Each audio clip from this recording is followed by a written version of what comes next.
first talk of the morning. It's an invited talk on high resolution spectroscopy of nova and super soft sources. Okay, so we went back to the original title. I'm very glad, because I was told the title is supposed to be changed by the organizers to a talk that is not about resonance line scattering. That's actually what it is. It's not about resonance line scattering.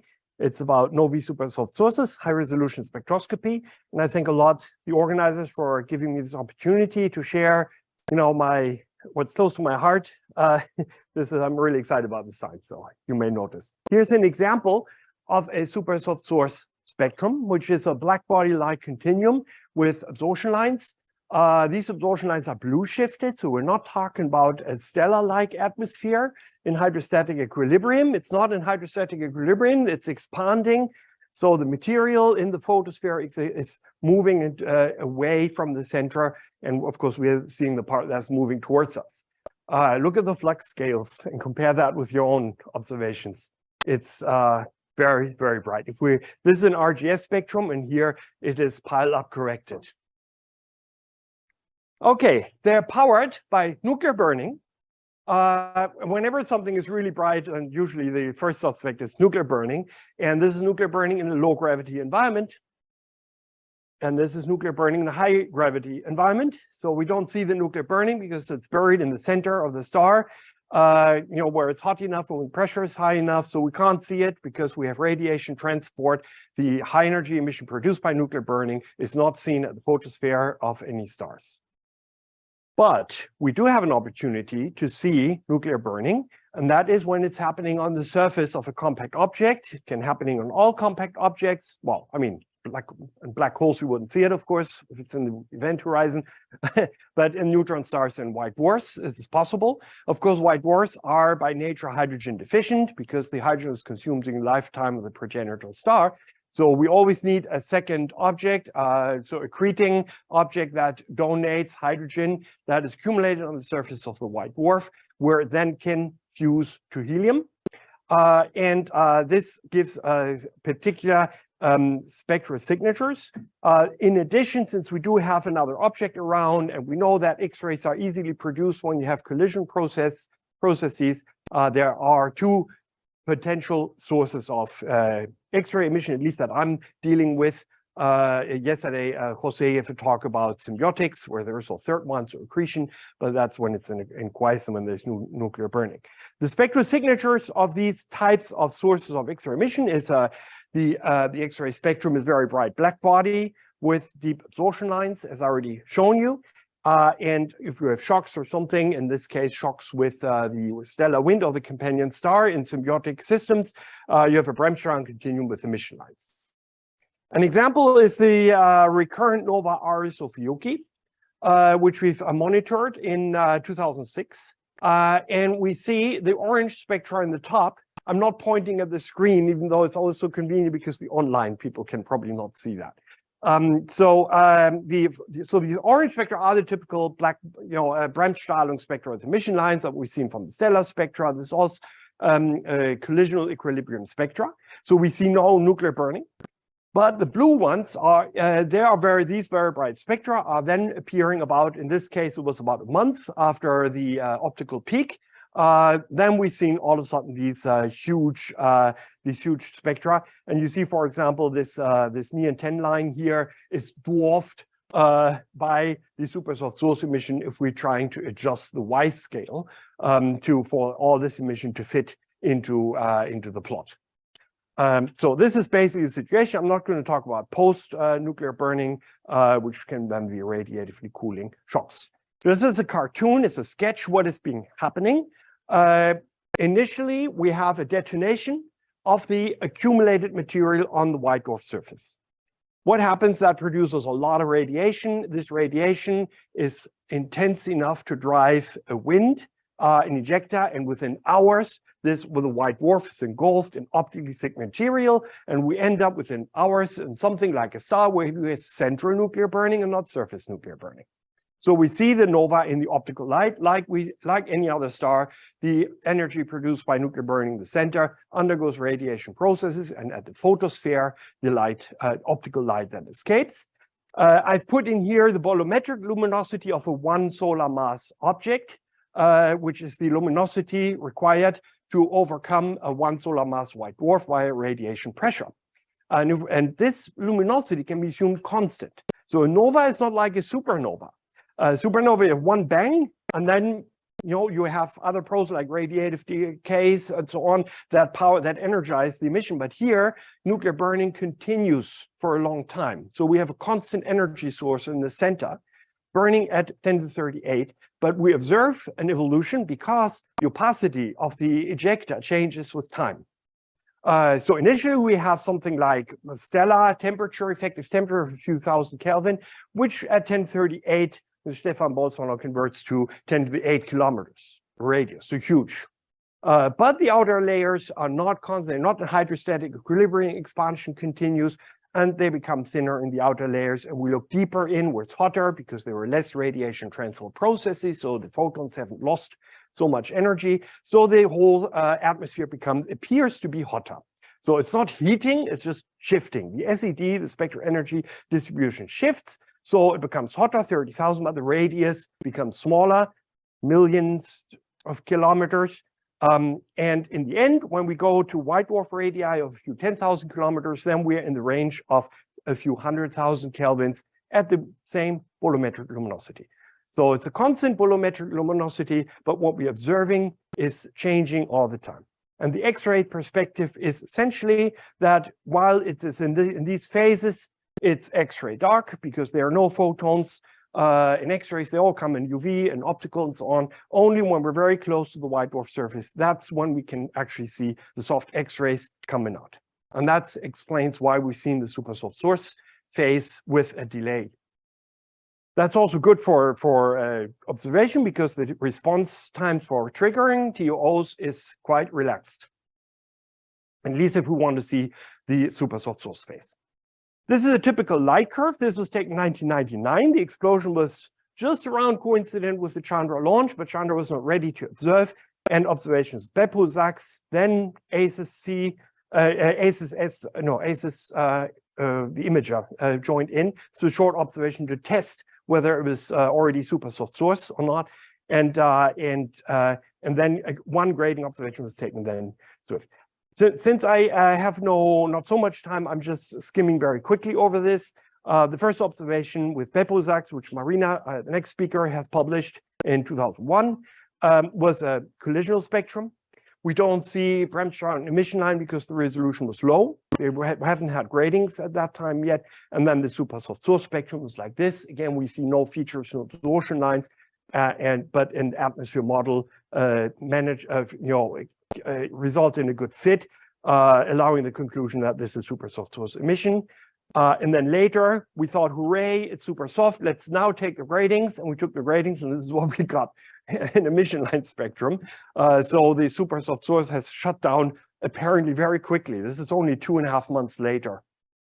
So this observation was in November 99. There was also an ACES observation on New Year's Eve 99. And this was on Valentine's Day 2000. So 2.5 months later.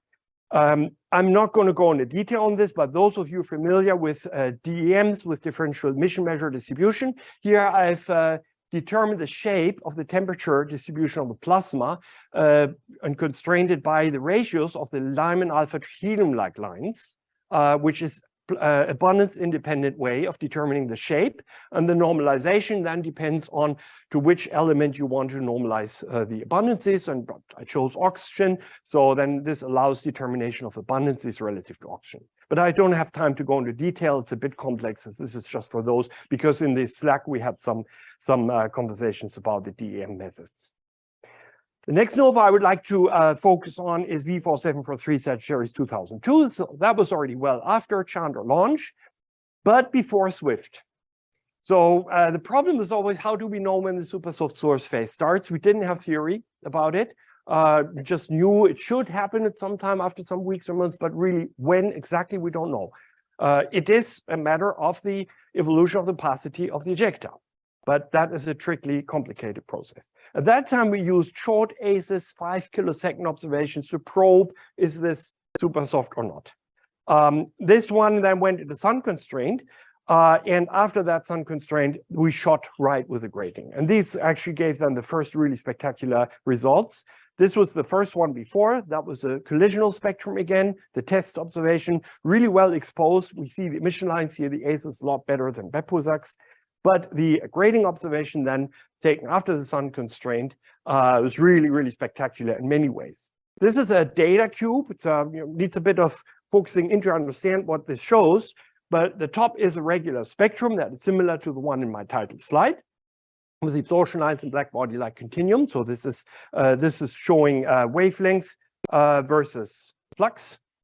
And the central one is showing 3 dimensions, a data cube. So it's wavelength versus time. And the colors indicate flux, and the color code is then shown here along the flux scale.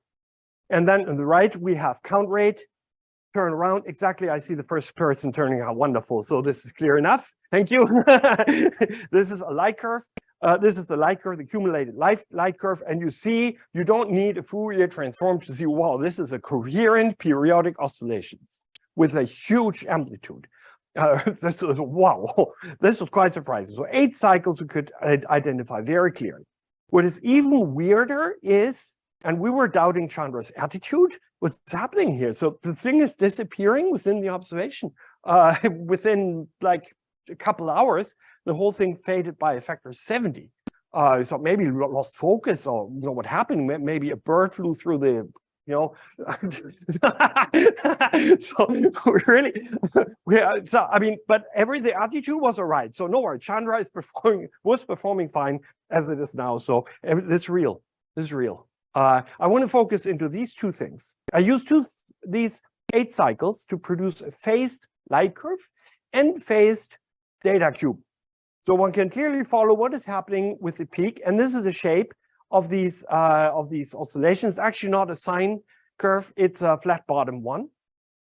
And in the Fourier spectrum, one actually sees the overtones. The overtones appear because of the sine fit method. When it's not a sine, then you need the overtones. So these flat top things do that. Also, the width changes with time. The darker ones are first, and the red ones are then later. So you see that there's an evolution. And the spectra during the minimum and the maxima can also be compared to see what this could cause this, right? I mean, a flat bottom is kind of suggested. I mean, the period is 20 minutes. That's a typical white dwarf rotation period. So this could be rotational modulation. And if we have a hot spot, for example, on the magnetic pole that is co-rotating with a white dwarf, and then at some times, hope the remote people can see this, is then at times occulted and not, and is modulated by the rotational period. The spectra during this minima and maxima compared with each other here, take the difference. So the difference is essentially the emission that is missing to the minima. So that would be the emission of the hot spot, if we're assuming hot spot. And the spectrum of that is the black curve here, and compared with the minimum spectrum, that means all the emission without this hot spot. They are very similar. It's again an atmospheric spectrum with black body-like absorption lines and so on, and it's a little bit hotter. So it could be a hot spot. And the system is actually an intermediate polar, so it does have strong magnetic fields capable of compressing plasma at the magnetic poles. This decline is really puzzling. And when we saw it the first time, and we really had no clue what this could be, what we do see is that actually it doesn't drop to 0. There were emission lines surviving, probably photoionized emission lines. We see here an RRC radiative radiation, what does the RRC? Recombination continuum, that's right, of carbon 5. I'm just testing you. And we see the nitrogen 6 lines that are constant. We see a carbon 5 forbidden line that seems to be variable. We don't see the resonance line. Maybe it's resonance line. Oh, no, I'm not supposed to talk about resonance line scattering. So, okay, so there are apparently emission lines being around all the time, even if the super soft source emission is present, but it's so much brighter that we cannot identify emission lines. So probably the emission lines are around all the time in all the super soft. We're probably also there in this spectrum, but they're just tiny compared to the continuum. Okay, next one, last one. Well, this is a really exciting one. This is RS-Yuki, recurrent nova. That was the example spectrum with the orange and blue spectra. RS-Yuki is a recurrent nova with about 15 to 20-year recurrence time. 6 outbursts had been observed in by 2006. The first one was 1897. It's very famous. Amateur astronomers, if you tell them RS off, wow, they are on it. And you see the optical light curve here, which is from the AAVSO. You see that even before the outburst, people have feeding in data and data of RS off. There's always somebody looking at RS off, even if it's not an outburst. And this outburst in 2006 then was 2 years after Swift launch. This was the first time we didn't need these awkward 5 kilosecond ACES observation to test whether we already have the super soft source emission.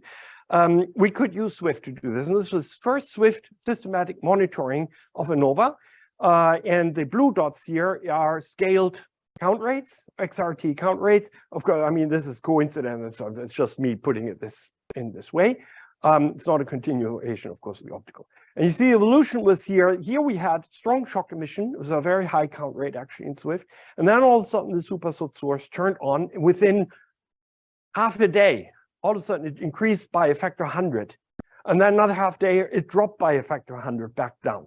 So it was highly variable for about 4 days. And then it stabilized at the peak count rate. So it's quite mysterious. And this was actually very similar to what I've just shown before in 2002 when we were puzzled. It was not a bird. And here it would have been many birds, swarms of birds. No, but it can be something, maybe, the idea came off, maybe it's obscuring clumps or something like that. So we might be dealing with clumpy ejecta. And there's actually a link to the all-star community because our velocities are similar than in all-star winds of, 2,000 kilometers per second. And possibly, and they have models to form clumps.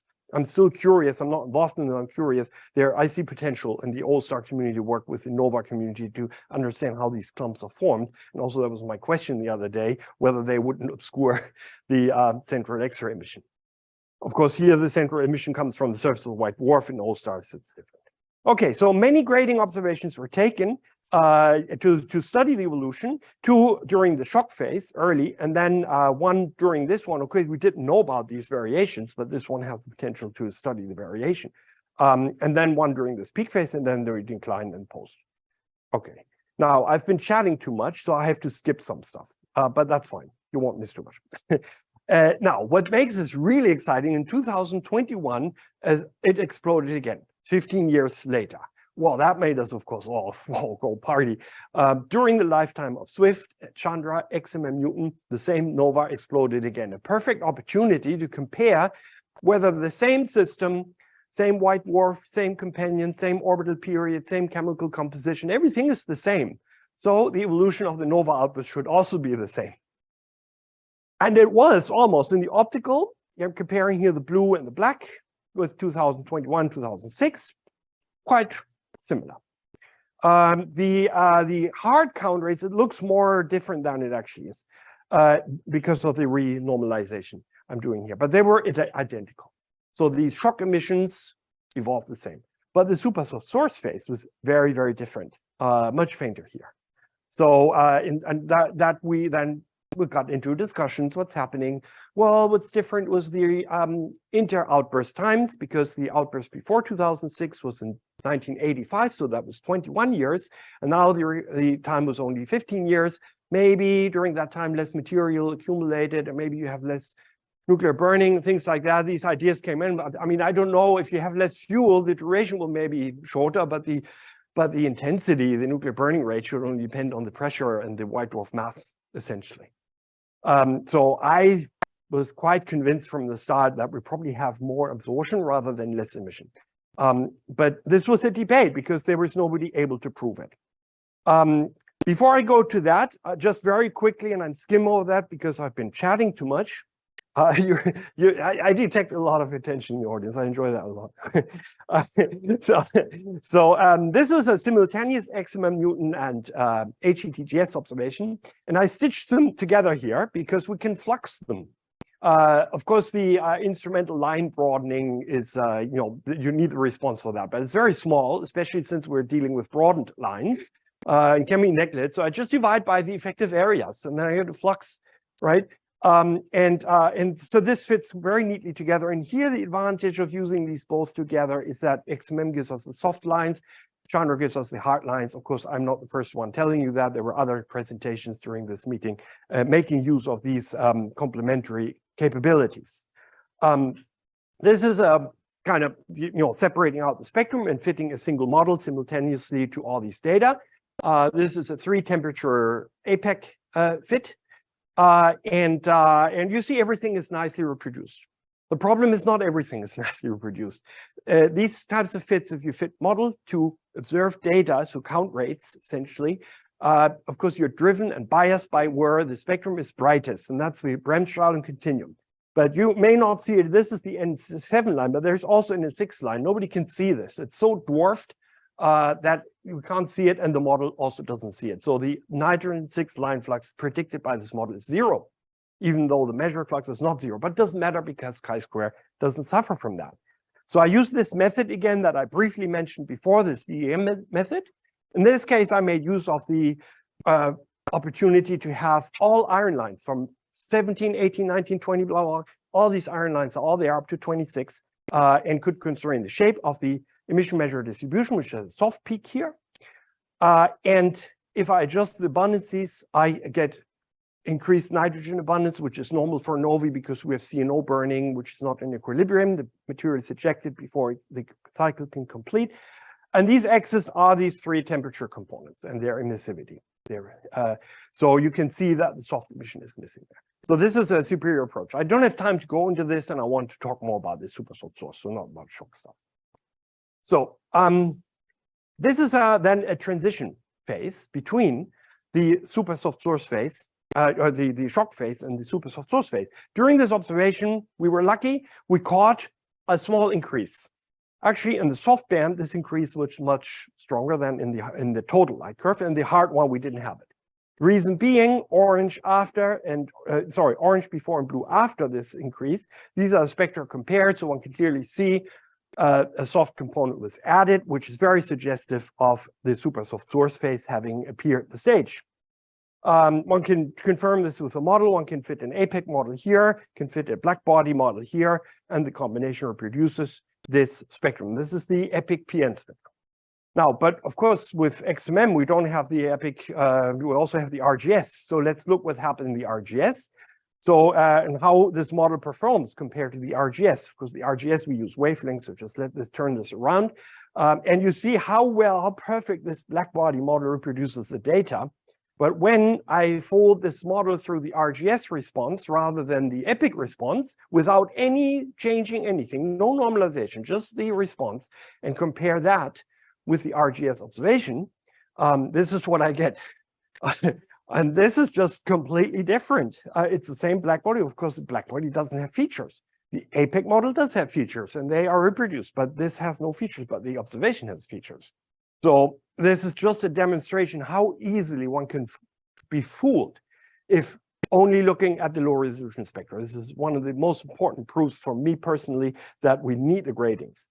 The problem is that we don't know what this is. So that's, of course, then the disadvantage of grading spectrum. You see what you don't want to see. So, and this is in detail. I already got the 5-minute warning, and I have something else exciting I really want to share with you. But these lines are all unknown. We only know the nitrogen 6 triplet and the nitrogen 7 line, and all this stuff is not in atomic data. But it is seen in 3 observations. And let me just compare it here. You see the features are here on different epochs during the evolution, around this phase, between 26 and 37 days after outburst, we see these features, and we don't know what they are. I'm working with Carol Jordan trying to identify these lines, and she is also struggling quite a bit for something like maybe 10 years already. From time to time, I call her up. She's 82 now. She's but mentally very fit still. It's wonderful to talk to her. And yeah, We don't know what it is. Compared with AGN spectra or seen in stellar spectra, it's only in this one system where we see these weird lines.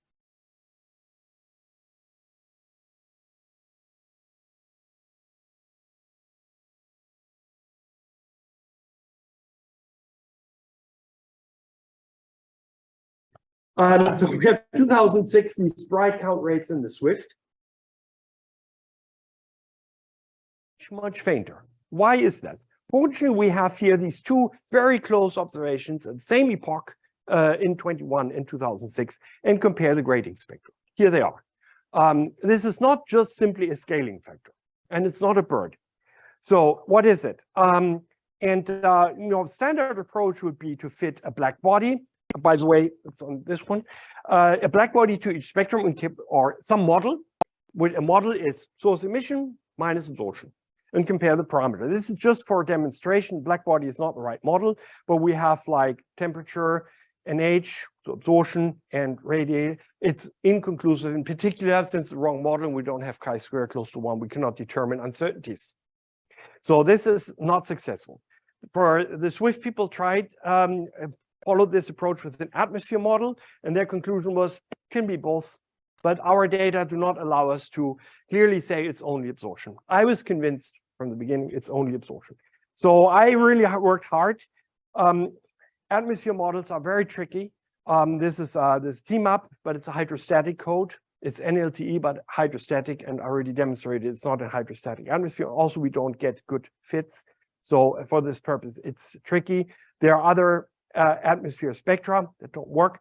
Let me just demonstrate, show this method. What I decided to do in the end, I took the 2006 spectrum rather than an emission model, assuming this would be an emission model. Multiply that with an absorption model and then get something fainter and compare that with the 2021 spectrum. And this is the result. So the orange one is the 2006 spectra. The gray one is the 2021 spectrum. And the red one is not an envelope curve. It is the orange multiplied with absorption model. And it's perfect agreement. It's absolutely stunning. And I reproduced all these lines, even though I don't even know what they are. So, but I do know this is really convincing proof. This is only absorption. So this is very comforting because we don't need to think about how can the nuclear burning rate be lower, even though the white dwarf mass is the same. So we don't need to invent something like that. And with this simple trick, we're able to show this is only absorption. And this can be applied to a lot of grading spectra. We have other novae where we have variations in brightness where we can test whether this was due to higher absorption or maybe change in effective temperature and so on. Okay, I'm running out of time. There are many other spectra that are similar. One can compare them. And in the end, my last plot is we can classify them. We have a lot of spectra that are dominated by emission lines. And they are all, most of them, high inclination angle. And then most of them will have a low inclination, or we don't know, are these continuous spectrum with absorption lines. It's probably like obscured AGN, which, when you have a high inclination angle, you're obscuring the central emission. And then the emission lines here are then what I've already shown when the nova went down, is they're always there. They're just dwarfed by this huge emission. And with that, I'm closing. Thanks very much for your attention. Thank you. So, question? Oh my gosh. You stole me the joke. Of course, I'm quite intrigued by these emission line spectra. And so, do you know actually where it comes from? Because you may have some constraints from time-dependent photoionization, as Alfredo was showing yesterday. So it's part of the atmosphere, it's part of the ejecta. Any idea where they come from? Well, it's the ambient. You mean these ones? Well, I was thinking at the one that remains after the source. Yeah, that must be photoionization. Yeah, yeah. It's which materials being photoionized? Yeah, surrounding material ejecta that are already optically thin. Okay. Yeah, makes sense? Because they don't disappear, they just continue expanding. The photosphere is where tau equal 1, and what's outside is the one that's photoionized. It can also be collisionally ionized, so it can be mixture. It's not so easy to model these spectra. In terms of the absorption, you know, there's a binary companion, a giant star with a wind. Would it matter what the phase is of the orbit in relation to the Yeah. events? Because Right. whether it's forefront or back, usually when you have binaries and winds and stuff, you get Yeah. spiral morphologies, you know, so depends on timescale things. Yeah, but- absolutely. That was, of course, the most important thought we had. It's a 400, our soft is a 450-day orbit. Of course, it would be pure coincidence. It was during the same orbital phase. It was actually, well, they were observed at opposite orbital phases. So the orbital phase was different during the outburst. Yes. From 6 to 21, 2006 was kind of this way. They're both in quadrature, but 180 degrees apart. That was coincidence, but opposite. So maybe an accretion stream, things like a spiral structure, as you say. So this is another conclusion from this is only absorption means the material around it must be inhomogeneous in some way, that we can see something like that. Yeah. A fascinating talk. Thank So you. I was wondering how important is the interaction between the ejector and the circumstellar material? Yeah. Well, that depends on the density of the circumstellar material. We have not seen X-rays. Some novae are not seen at all in X-rays until the supersoft source phase starts. Because then you see Yeah. basically you have shock heating. Yes, you could, but Right. we have not. Ah, good, great, okay. There are situations when we had a nova in a planetary nebula, fine. We have a companion star, but I'm quite convinced with the circumstellar material, no, you need something unusual because we have about half of the novae that we monitored with SWIFT. We have no such hard emission before the supersoft source came in. So you need something unusual. USCO, for example, has nothing before the supersoft. Okay, we have a question from Ah. by Eubert. What is the Ah, photoionizing yeah, source? We that- will see it directly at the time we see the emission lines, correct? Yes, yeah, correct. Basically, I mean, what I did, I tried to get X star and use this spectrum as an input spectrum to try to reproduce these emission lines. I failed, but that's probably my ability to use the code. But of course, it's also what we see here is, of course, the absorbed source that's observed from Earth. The photoionizing source would be the unabsorbed source. And we have to remember, and that that soft X-rays are very easily observed. You don't need a lot of NH to absorb soft X-rays in this range. So yeah, but this is the photoionizing source, exactly. Photospheric emission from the white. Okay.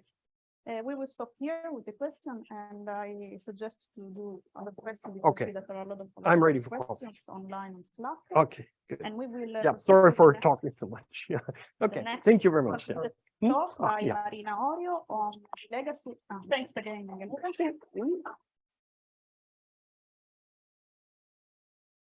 We now have a contributed talk from Marina Orio on the legacy of high resolution spectra of novae.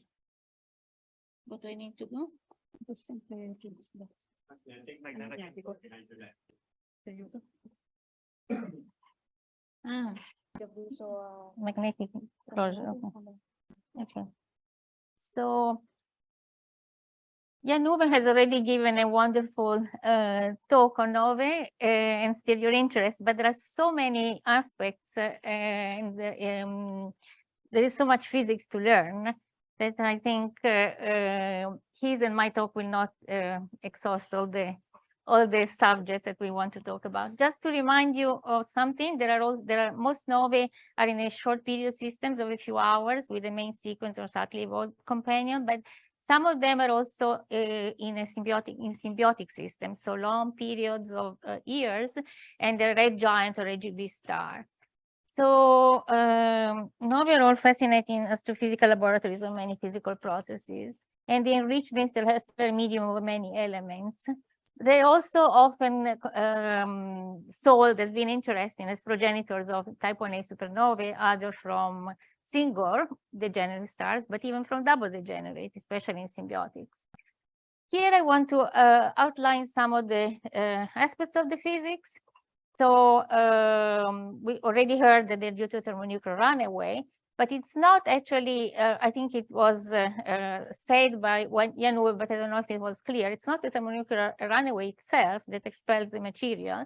So at a velocity of 1,000 to 7,000 kilometers per second, approximately, for many weeks or many months. What we think, so what the models seem to show, the models are of course very complex, and we can do stellar evolution only in 1D. But what the models seem to show is that there must be another mechanism, a super wind. It's usually attributed to radiation pressure. But recently, a new theme that has been developed over the years and abandoned and thought about again is that during the common envelope, there could be a powerful Roche lobe overflow. Two Roche lobes are filled, and that would would cause the outflow. So. So it's still a matter of debate, even what really causes the outflow of novae. And there is this paper by Chen and Quarter 2022 that has some interesting new idea. Most interesting are the powerful shocks that occur in novae. So novae emit at all wavelengths, as you see here: gamma, X-ray, UV, far UV, extreme UV, radio, infrared, all wavelength ranges. And I think what I want to say is that the X-ray range is particularly important for several reasons. And I think this will be a legacy of Chandra to have clarified aspects of the physics of novae. So we have gamma rays because of the shocks, and there is still a lot of debate, and something that we want to understand is whether the X-ray, so the shock is observed in the X-rays. The velocity are such that we emit thermal X-rays. So sometimes, often it has been thought that the gamma rays are just when they produced by other particle acceleration, inverse Compton. They're produced when the X-rays are too absorbed to be seen, but it's not completely clear, and it's still a matter of debate. The X-rays are also associated with optical light, things I will show you in a moment. So they can be reprocessed in different directions in optical light. I mentioned the maximum luminosity. Jan-Uwe said half of the novae. I think he's a little bit pessimistic. I think it's about 30 to 40% that are not detected in the shock phase. But they reach luminosities in symbiotics where there is a red giant wind around. And where there are, there is an extended disk, there is a secondary that subtends a large angle. They reach luminosities of 10 to 36 ergs per second. But if you look at the unabsorbed luminosity, only recently we were able to measure the current density in RSO-Fuchs in its last outburst of 2021. And we think we reached the luminosity, absolute luminosity of 10 to 38 ergs per second, exactly like the supersoft source later. Only it's heavily absorbed, even if it's hard X-ray emission. So there is a wide variety of X-ray spectra from the ejecta. This is the symbiotic nova exploding just a week after the outburst, 9 days after the outburst. 2.5 weeks after the outburst are the spectra in the middle of 2022. And then you can see months after the outburst in the Pixidis that you still have a thermal plasma with collision ionization, not just photoionization is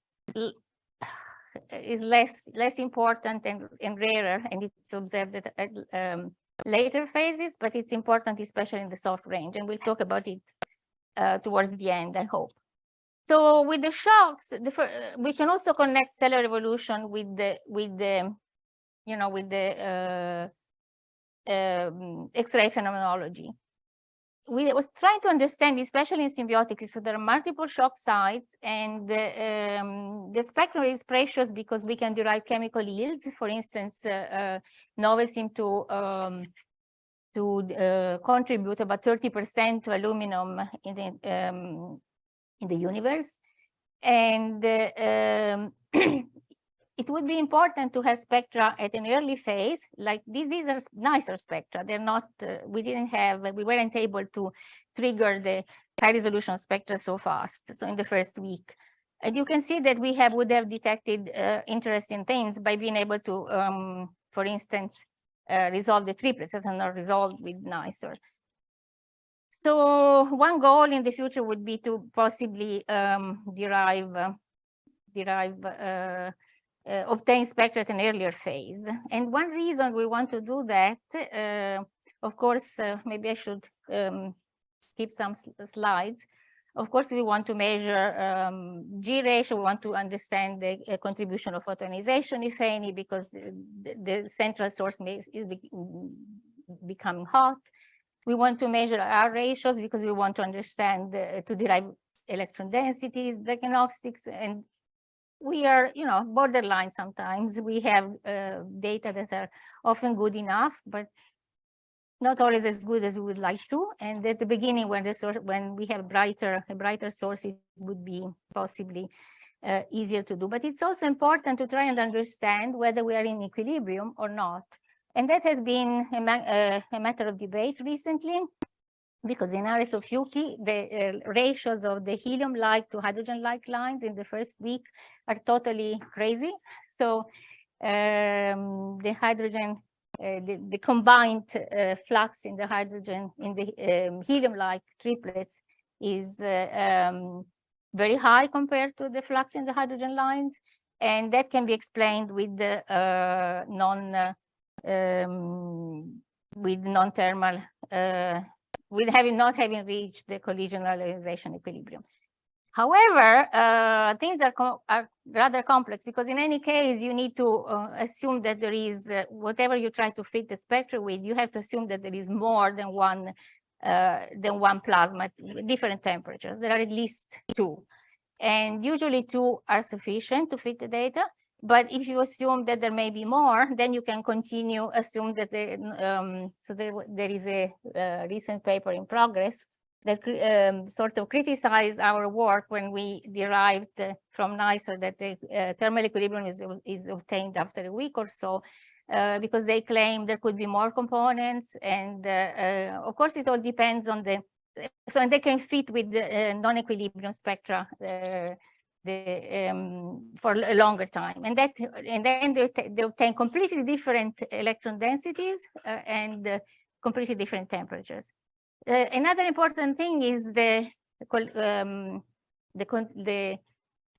so I'm showing this slide that I think I'm ahead of myself. Sorry for that.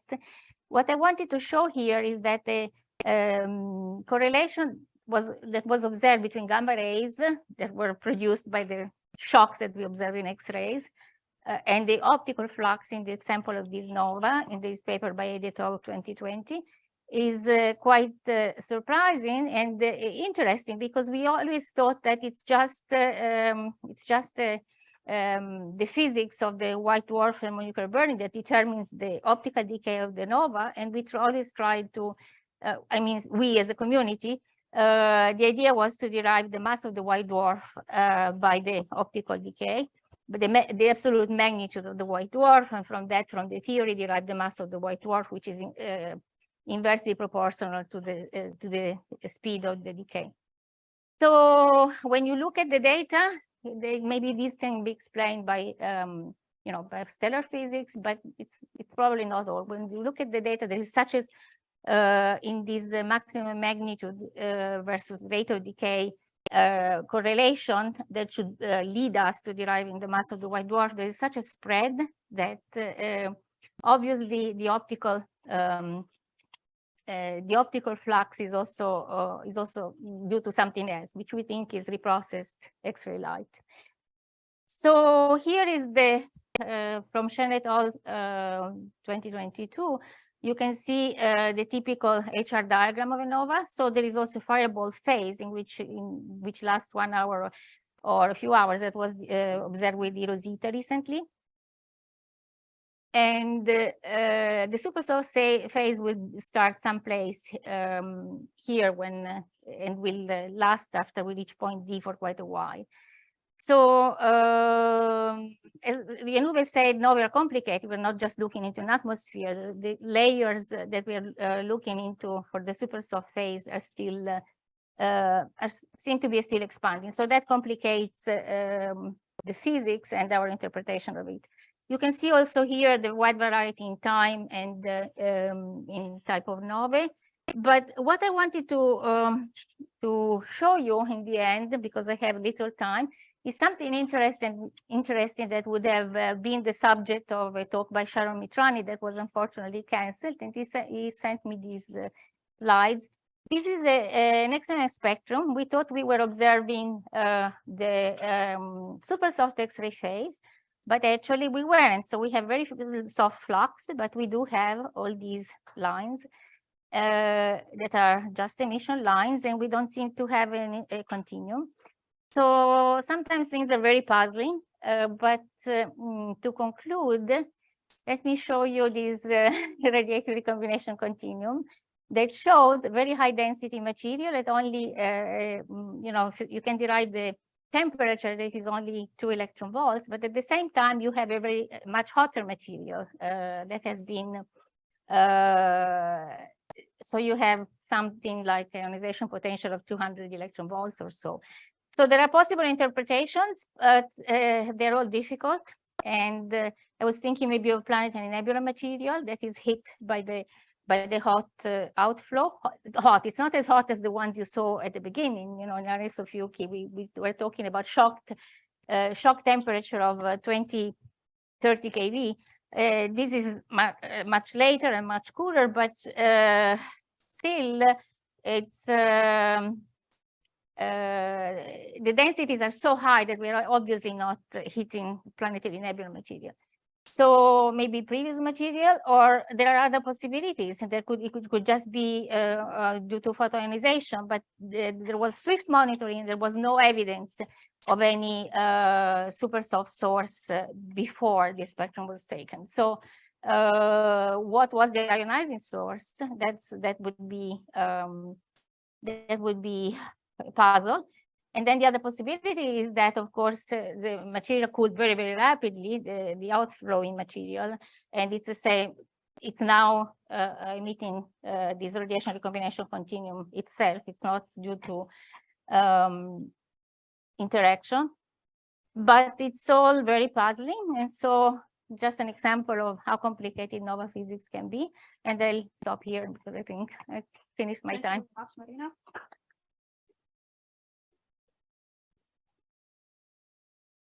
Any questions for Marina?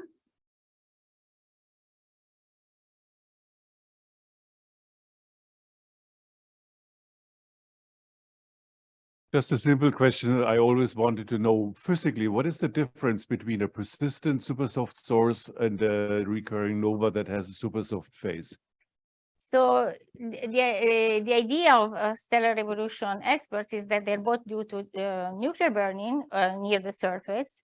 So with only a thin layer, but the difference is that if you accrete material fast enough, you would be able either to, and here there is a discussion, you would be able either to have persistent burning without mass ejection, because you burn everything that comes in at the same immediately, or maybe you can have just expansions, you know, non-ejecting nova expansion, and we do observe that in the Magellanic Clouds, a source that turns into a UV source and then is a super soft X-ray source again. But the difference is that we don't have mass ejection because we're accreting at a higher mass accretion rate. So is it that they're more compact? Oh, they are definitely, well, actually, no, they are all compact when they're super soft X-ray sources, but the persistent ones tend to have, according to some surface calculation, a larger, somewhat larger radius of the atmosphere on top. So they're a little less hot than novae and a little less compact. Okay, thanks, Marina, again. Now we have a contributed talk, a remote talk. I think it's from Jun Yang. Jun, can you hear us? Oh, yes, hi. We can't hear you. Oh, can you hear me now? Okay, now we hear you. Okay, the talk is on orbital variation of galactic pulsar for U1907 +09. Please. Okay, thank you very much for having me here to give this talk. I'm a postdoc at the Chandra X-ray group and the MIT Company Institute. So I'm here to talk about the orbit variation of the galactic pulsar for U1907 +09 with the Chandra High Resolution X-ray Spectroscopy and the new star. So these are the contributors and my collaborators for this project. We choose this galactic pulsar because it is one of the 35 high-mass X-ray batteries with low high magnetic field strength. So it is located near the galactic plane. Here is the coordinate. For this galactic pulsar, we are using this figure is showing the X-ray telescopes we are using and the energy band. So we use the Chandra high energy transmission grating spectrometer covering the soft X-ray energy band, and we also included the new star for the hard X-ray energy band. So here, this cartoon shows the pulsar battery system. So this is a pulsar with a massive companion. And the pulsar's spin period is about 440 seconds. And it is accreting through the stellar wind from the massive companion. Its companion is an 08 supergiant. So this pulsar battery system has an orbital period about 8.37 days. And we are using 4 Chandra observations, as shown in the 4 different color, purple, green, and yellow, and 1 new star observations, which is about 78 kiloseconds. So these 5 observations are in different orbital phase, but all are taken in one single orbit. And here is the line of sight towards the Earth. The green curve is the light curve from RXTE, which are averaged over several years around the orbit. So first, we plotted the Chandra HETG light curves. So these are taken by the HETG GTO program. So the first panel is light curve from the observation ID 20738. If we go back, we can see it's from this one. It's pre-periastron, and here is a green. This one is when the pulsar red, and the periastron, which is closest to the supergiant. We can see the 4 light curves when it at different orbital phase. Especially under periastron, the light curves shows different variabilities, and we can say this X-ray flux are completely blocked, which means there are very dense material between the pulsar and the massive companion. So since these light curves are showing the total photon counts, we also would like to know these photon counts are dominated by which energy range. So we then plotted the hardness ratio in soft and hard energy band. This figure shows the hardness ratio calculated by the count rate in the intermediate energy band 2.5 keV to 4.5 keV, and divided by the photon count rate between 0.5 to 2.5 keV. And you can see when the pulsar is under periastron, there's a hardness ratio show lots of variabilities, which means lots of interactions going on when the pulsar is closest to the supergiant. And when it's pre-astron and post-periastron, it is smoother. And you can also see the hardness ratio mostly higher when the pulsar is under periastron compared to pre and post periastron. And they are dominated by the photon counts in the intermediate energy range. And similar to the hardness ratio in the hard energy band, and this hardness ratio is calculated by the counter rate in the hard energy band, which means between 4.5 to 8 keV, and divided by the counter rate in the intermediate energy range from 2.5 to 4.5 keV. And we can say that less variability compared to the soft hardness ratio, but still they show some up and downs. And compared to pre and post periastrons, they are more consistent, and also the hardness ratio is smaller than the soft hardness ratio. So far we look at the light curve and different orbital phase. We see the flux and periastron which is a minimal, and get to the maximal when the pulsar is at the apastron. So next, we would also like to see the spectral shapes of the pulsar in this, with respect to the orbit phase. So here I first show an example of the Chandra HETG spectrum. We used observed parallel since with Gaussian emission line. Here is at the ion K alpha line. Since there's most fraction of the absorption are likely related to the local stellar wind, so we also added an absorption model with a partial current fraction, and with this model we fitted each orbital phase with Chandra High Resolution X-ray Spectroscopy. And we then, these are the model we used with the parallel and the partial fraction and the Gaussian emission line for the ion K alpha. Then we summarized this modeling parameter in this table. So now we just focus on, we don't need to care about this, all the parameters, but we just look at the hydrogen column density and also the ion K alpha line.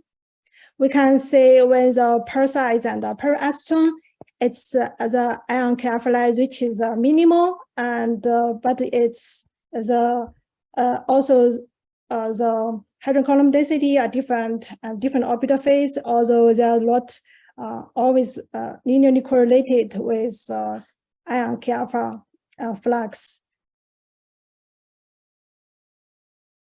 Then we combined all the 4 Chandra HETG spectra, and for sure we see the ion K alpha line as its tracer of the cool and the dense material in the wind, which appears as different forms of clumps. And besides the ion K alpha line, we also see the possible silicon K alpha line as well as argon K alpha line, but we didn't see sulfur or magnesium K alpha line. We also see the other emission lines.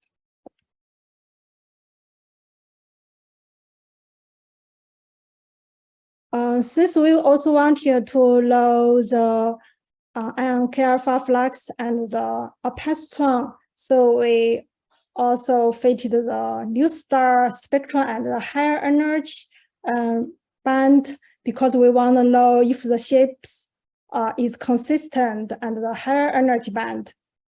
And here we fitted the spectrum with a parallel and the high energy cutoff model. So this is cutoff and 12.2 keV. We can say this model could be improved by enhancing the argon and ion K alpha line.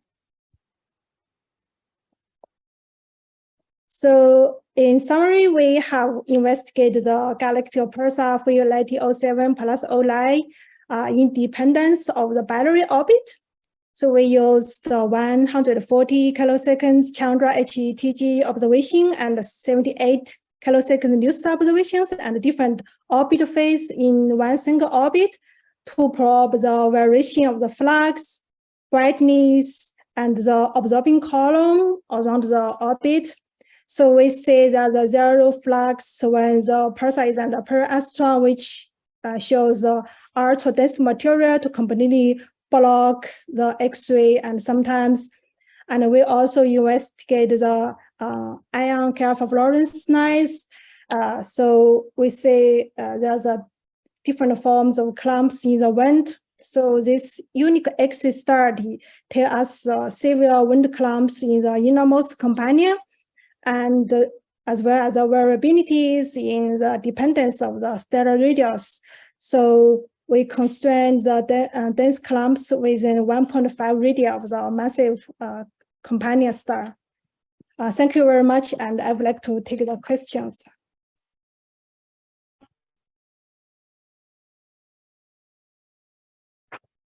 So, questions?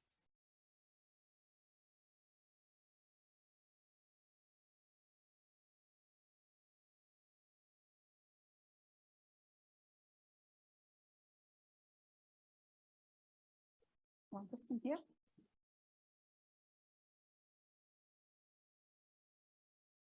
All right, thank you very much for this nice talk. I wonder whether these periods of zero flux could be also due to, for example, to propeller effect on the neutron star.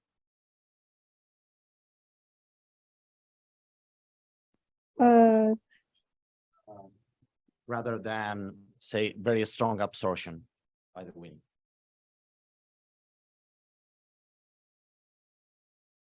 Yeah, thank you for the great point. So for the propeller effect, so if we look at the time range,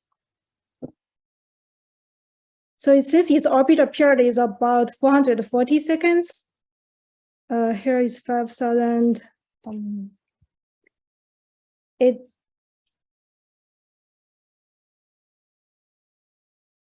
So if the propeller, if it's a propeller effect, let me think about it, because the propeller effect is for the particular group of pulsar when its luminosity is related to the spin period and the luminosity. So, and also it's for the accretion pulsar when is a companion, mostly is a B star, but this one is a companion, is a supergiant. So, so it's different. It's different mechanism. What do you think? Because I think propeller is mostly for the battery pulsar when its companion is a B star, when it goes to propeller effect. I might to add to this, we can't really rule it out, but we have a selection effect here that these dropouts happen precisely at periastron. And there's no reason why the pulsar should go into propeller just because it's in periastron with a companion. Yeah, thank you. That's a good point. Yeah. Okay. If there are no questions, let's thank June again. Thank you. Thank you very much. And now we have a short talk, a 3-minute talk from Antonio Rodriguez.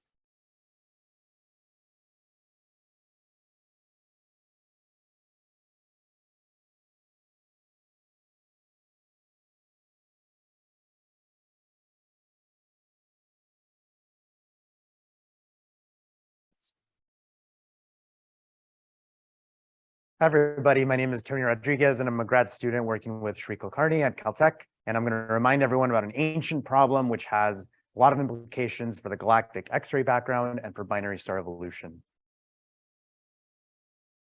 So I'm going to start with a little bit of the history behind this problem. And this began over 40 years ago in 1982, with the High Energy Astrophysical Observatory observing an excess of soft X-rays in the galactic ridge.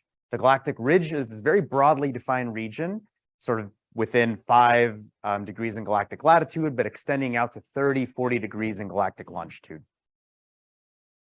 Integral also saw this in hard X-rays in 2007, but Chandra resolved it into discrete sources in 2009. So before that, it was thought, hey, maybe it's a really hot gas that we're seeing emitting, but the virial temperature would be too high. So there's no way it could be concentrated within the potential of the Milky Way. So now that it's resolved into discrete sources, what could they be? NuSTAR also resolved sources, but in the inner few parsec of the galaxy. So the nuclear star cluster also has this sort of excess. Turns out this is what's creating that. These are the point sources, cataclysmic variables. Cataclysmic variables very recently in 2020 in a volume limited study have been found to be comprised of this percentage of their subtypes. Non-magnetic CVs, about 60%, whereas magnetic CVs, systems where the white dwarf magnetic field is strong enough to affect the accretion, comprise over a third. And that's how we can translate from the X-rays to the mass of the white dwarf. So it's actually thermal bremsstrahlung, which leads to the X-ray powered by these sources. And then that's proportional to the mass over the radius. So effectively just the mass of the white dwarf. So if you have X-ray information, you can go ahead and learn something about the mass of the white dwarf in these systems. You can do a broadband fit, and that, that reveals that the population is most likely due to magnetic CVs that have a mean mass of half a solar mass. You can also get high resolution X-ray spectra. This is how this is related to this workshop. This is a paper done with Suzaku. And you can say, okay, there's a contribution from each of these 3 subtypes. And you can do a couple of other exercises, but this is the punchline. This problem is not solved. These various methods, whether you're looking at the galactic ridge versus the galactic center, the continuum versus iron line emission, give you very different masses for the white dwarf in these systems. You might look at these numbers and say order of magnitude, they're exactly the same. But very, very recently, just last year, with very detailed HST observations, we finally have a better sense of what the mass distribution is of the white dwarfs in local cataclysmic variables. And this is why this is still an unsolved problem. These various methods of trying to calculate the mean white dwarf mass can give you either half a solar mass, but that implies there should be a lot of helium white dwarfs. That's not very consistent with what we're seeing locally, or very massive white dwarfs. That might be a bit more consistent because those tend to happen, those tend to form from collisions. So what's next? The first of these points is the subject of my PhD thesis. I am undertaking X-ray discoveries of more of these systems by cross-matching X-ray point source catalogs with the optical time domain data that I have to reveal the true diversity of the population. Maybe their spectra can be different. Maybe they can, there can be a lot more exotic systems we haven't discovered. But in these high resolution spectroscopic studies, there's been a dearth of polars. So I've submitted a Chandra proposal to use HETG to just obtain more. It's very unclear whether the lines of these are more similar to non-magnetic CVs or intermediate polars. Thank you.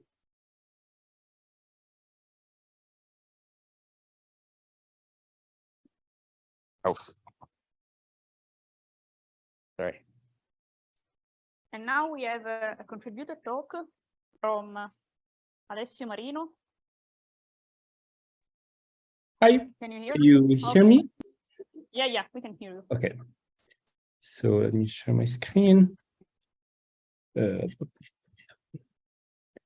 so can you see the screen properly? Yes. I cannot hear you, sorry. Yes. Okay, thanks. So hi everyone, I am Alessio Marino. I am a postdoc at the Institute of Space Sciences in Barcelona. First of all, I would like to thank the organizers for the opportunity to give this talk, even remotely, and I'm really sorry not to be there. But anyway, I will be happy to present these results that I've done with a bunch of collaborators. You can see some of them here. On the last outburst of accreting millisecond X-ray pulsar, where we allegedly found these quints during a hard X-ray state. So I think this is the first talk where we actually present AMXPs. So I will give a little bit of an introduction on this topic.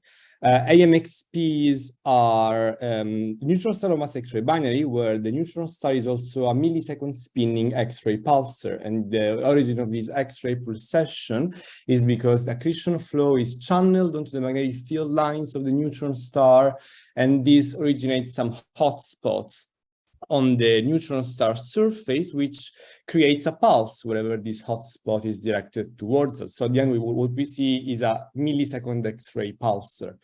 We know quite a bunch of this system. We know more than 20 now. And the interesting thing about them is that they are all transient. So they spend most of their life in a quiescent state, 10 to the 32, 10 to the 33 ect per second, to then undergo only sporadic outburst. I don't know if you can see this, but it's bothering me. Outburst at 10 to the 36, 10 to the 37 erg per second, that typically last from weeks to even days. They're typically short, especially in this family of X-ray binaries. During an outburst, we can observe the spectral properties of these systems. In particular, what we observe are three main components, which are the thermal components from the disk and from the neutron star surface / boundary layer, which contribute as a blue or red black body component. You can see them here in this panel. Then we have a corona, which is a optically thin cloud of plasma, very hot, which comptonizes the photons from the disk and from the neutron star surface and contributes as a comptonization spectrum. Here is in magenta. And finally, some of these photons can be intercepted by the disk, reprocessed by the disk, and re-emitted as a reflection spectrum, which here is in green. So this is, if you want, something about the accretion properties of the system. But the interesting thing is that X-ray binaries in general, during an outburst, they don't only show accretion, but also they present pretty strong outflows. And these are in the form of mainly two fashions.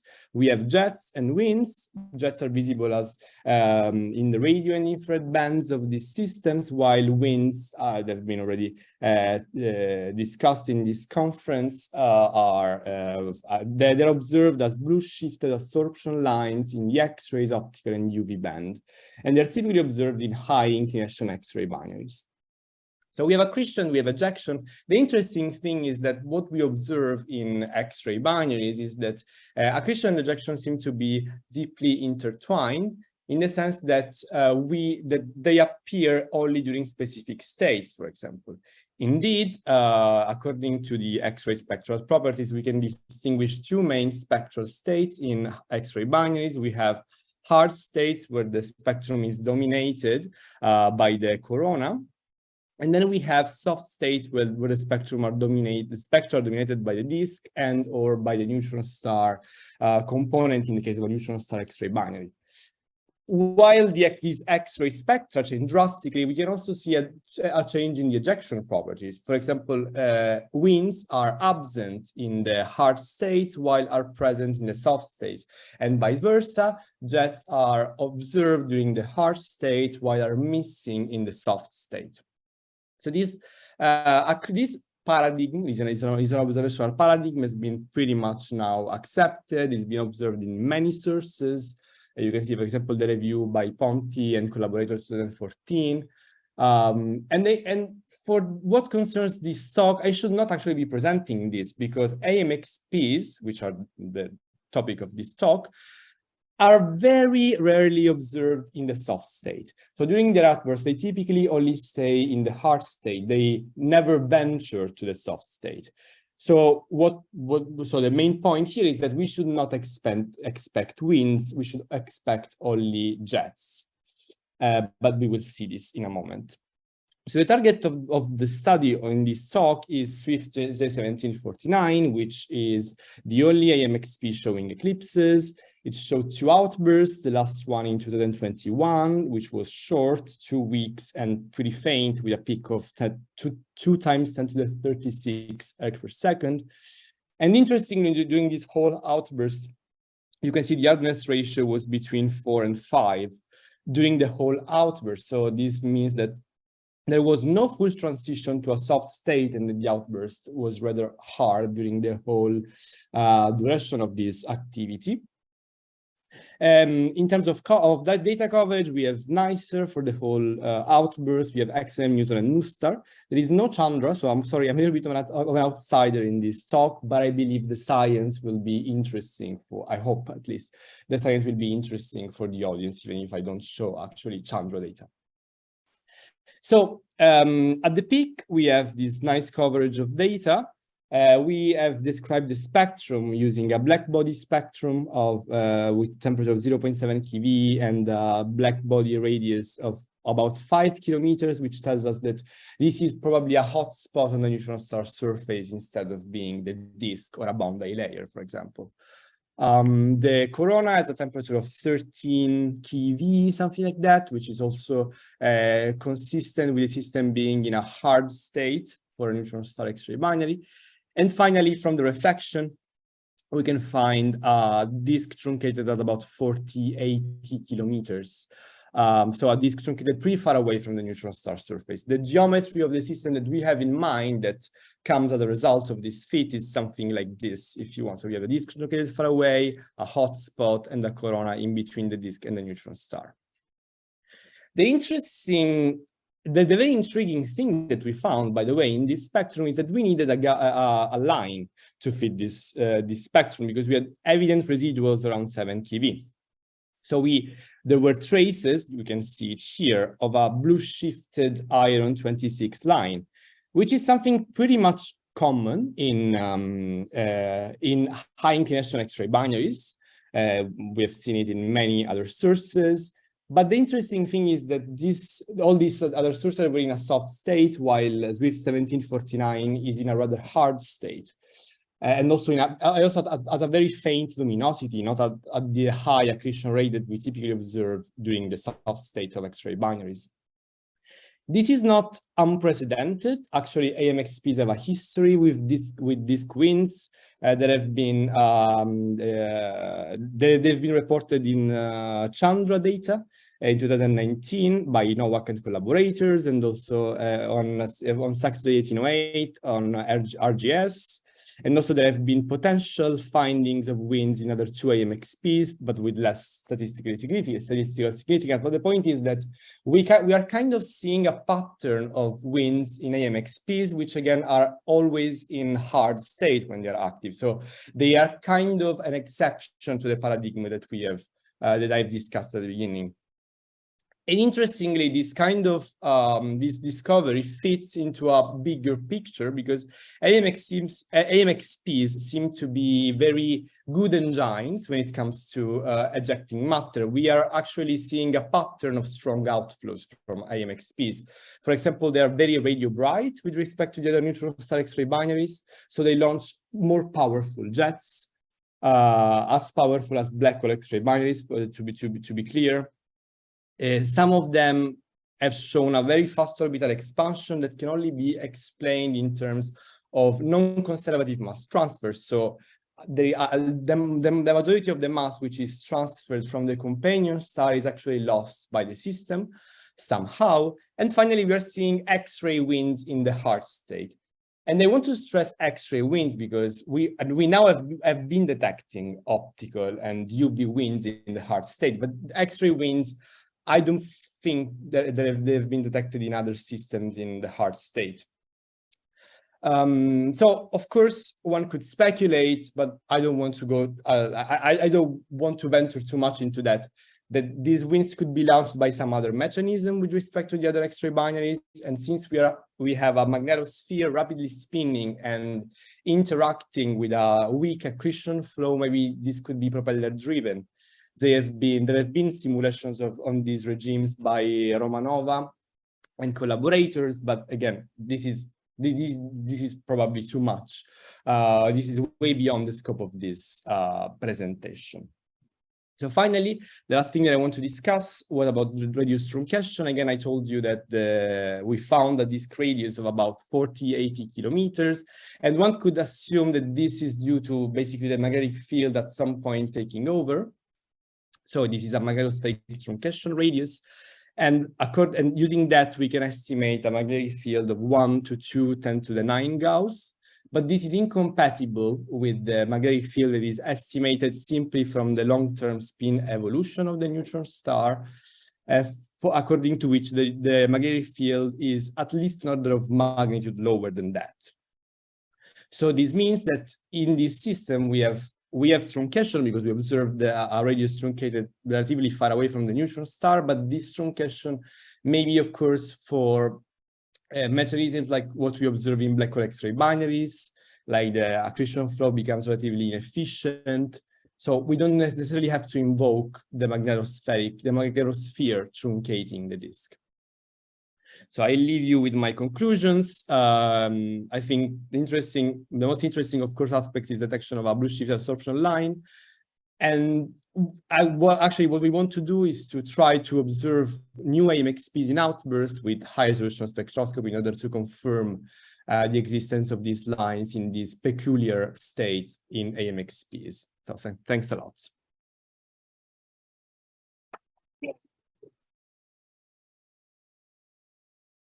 So, questions?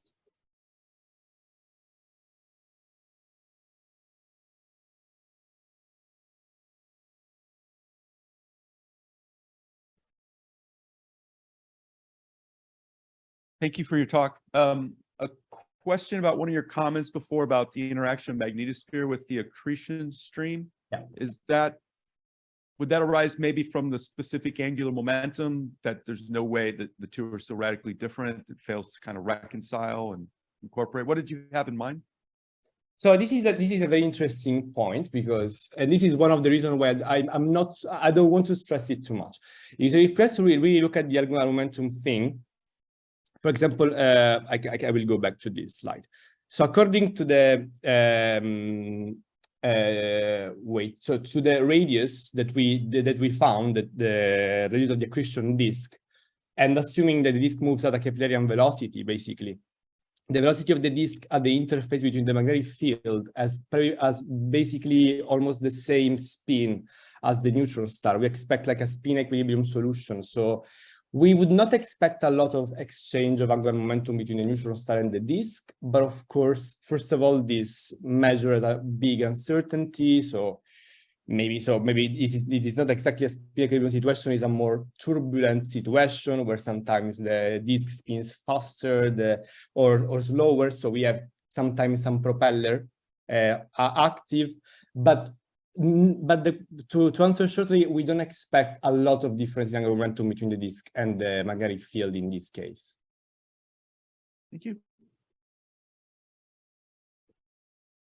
Other questions?